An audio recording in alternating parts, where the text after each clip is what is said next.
জাকির, এবারে আমি আপনাকে আমাদের ইন্টারভিউ পর্বের শেষ প্রশ্নটা করব। একেবারে সহজ সরল আর সরাসরি একটা প্রশ্ন। আমরা অনেক মুসলিমকে দেখি, তারা বলছে বিসমিল্লাহির রহমানির রাহিম খাওয়ার ঠিক আগে। এটা কি সুন্নত? আমি এ ব্যাপারে যতটুকু জানি, কখনো শুনিনি এমন সহিহ হাদিসের কথা। এখন পর্যন্ত এরকম কোন সহিহ হাদিস, খাঁটি হাদিস দেখিনি যেখানে আমাদের নবী বলেছেন যে খাওয়ার আগে তোমরা বলবে বিসমিল্লাহির রহমানির রাহিম, অথবা নবী খাওয়ার আগে বিসমিল্লাহির রহমানির রাহিম বলেছেন। সত্যি বলতে আমার জানা মতে সব হাদিস বলছে নবী বলেছেন বিসমিল্লাহ।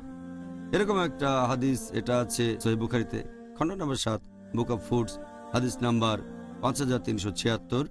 নবী বলছেন একটা ছোট ছেলেকে যে খাওয়ার আগে আল্লাহর নাম নেবে, বলবে বিসমিল্লাহ, খাবে ডান হাত দিয়ে আর যেটা তোমার সামনে আছে। একটা হাদিসের বর্ণনা দিয়েছেন হযরত আয়েশা রাদিয়াল্লাহু আনহা, এটা আছে সুনান আবু দাউদে, খণ্ড নম্বর 3, বুক অব ফুডস, হাদিস নাম্বার 3758।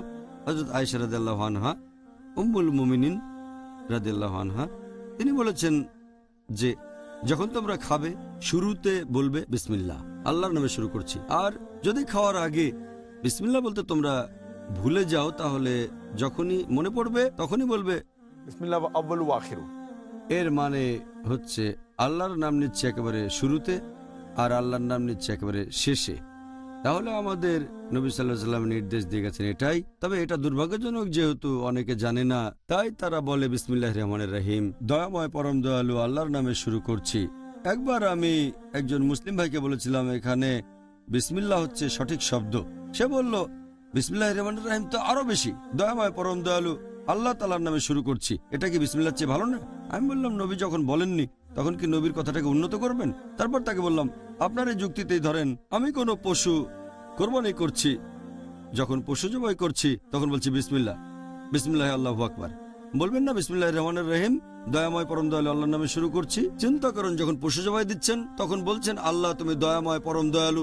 দুর্ভাগ্যজনকভাবে অনেক মুসলিমই এটা জানে না, তাই কোরআন হাদিসের কথা না শুনেই নিজেরাই যুক্তি দেখানোর চেষ্টা করে, যেটা মোটেও ঠিক না। আমরা আল্লাহ এবং রাসূলের কথা মেনে চলব। জাযাকাল্লাহ খায়ের। আপনার অকাট্য যুক্তি কোনোভাবেই খণ্ডন করতে পারছি না।